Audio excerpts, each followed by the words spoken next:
तो दोस्तों, स्वागत है आप सभी का इस बुद्धिस्ट ब्रजराज यूट्यूब चैनल में। आज आप सभी के लिए लेकर आया हूं कि मूर्ति प्रतिष्ठा और आराधना के सही तरीके क्या हैं। सनातन धर्म में देव उपासना के लिए प्राण प्रतिष्ठा अनुष्ठान में विशेष पूजा की जाती है। स्थापित करने से पहले सर्वोभाविधिवत पूजा किया जाता है। पोषण मात्र का एक नवग्रह पीठ स्थापित कर गणेश पूजन एवं कलश स्थापना के साथ लगभग एक सप्ताह तक चलने वाले इस अनुष्ठान की शोभा दर्शनीय होती है।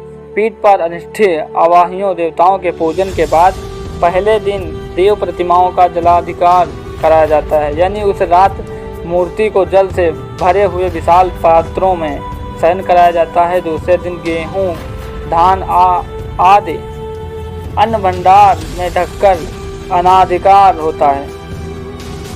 इसी प्रकार तीसरे दिन फलादिवास, चौथे दिन व्रत में आवास, पांचवें दिन शय्या निवास का क्रम पूरा करने के बाद नेत्रोन्मीलन अर्थात नेत्र उद्घाटन के लिए मंत्र पाठ करने के बाद अभिषेक पूर्वक पोषणोपचार पूजन संपन्न कर देव प्रतिमाओं को यथास्थान प्रतिष्ठित कर दिया जाता है। मूल प्रतिष्ठा मंदिरों एवं घर के पूजा स्थल दोनों जगह की जाती है, लेकिन दोनों में अंतर है।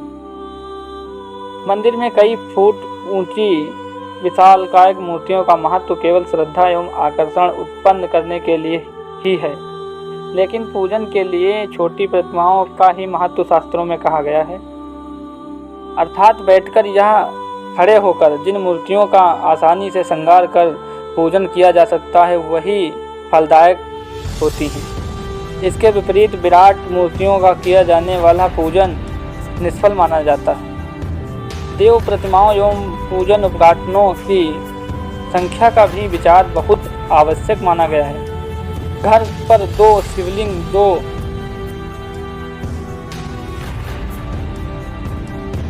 2 शालिग्राम, 2 गोमती चक्र, 2 सूर्य की प्रतिमाएं, दुर्गा जी की 3 प्रतिमाएं, गणेश जी की 3 प्रतिमाएं तथा 2 शंख एक ही घर में स्थापित कर नहीं होनी चाहिए।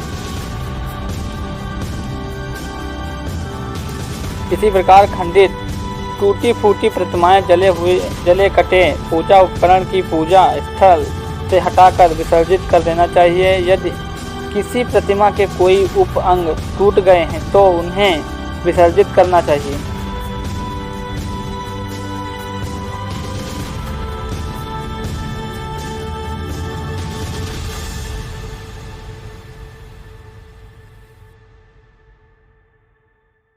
और उन्हें विसर्जित ना करना चाहें तो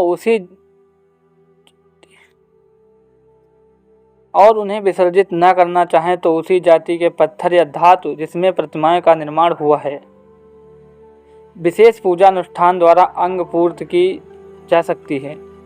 इसी प्रकार देव मंदिरों में स्थित प्रतिमाएं एवं उत्सव चल मूर्तियों दोनों की प्रतिष्ठा आवश्यक है, क्योंकि उत्सव एवं शोभा यात्रा आदि के समय चल प्रतिमाओं से ही उत्सव पूजन के संपन्न होता है।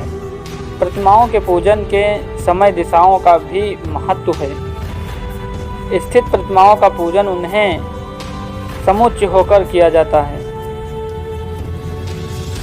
तो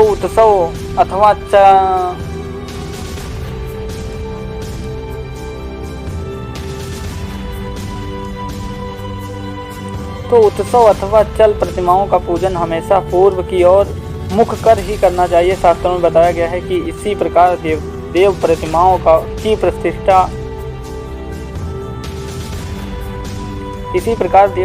की प्रतिष्ठा उत्तरायण में माघ, फागुन, चैत्र, वैशाख एवं श्रेष्ठ महीनों में प्राण प्रतिष्ठा का मुहूर्त देखकर करनी चाहिए। प्रतिष्ठा के बाद देवताओं के निर्मित सभी प्रकार के पूजा उपकरण, पारदर्श और आयुषधि के धारण के बाद प्रतिदिन तीनों काल में पूजन अर्चना तथा भोग प्रसाद की समुचित व्यवस्था करनी पड़ती है।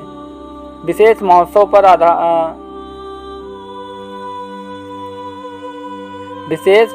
पर आराधना, उपासना तथा अनेक मंगलिक आयोजन करने चाहिए।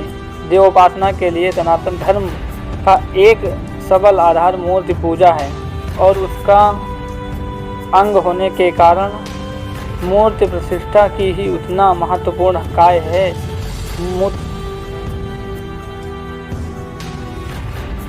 मूर्तियों में मंत्रों की शक्ति से जब प्राण प्रतिष्ठा होती है तो उनमें से देवत्व का प्रवेश होता है, तो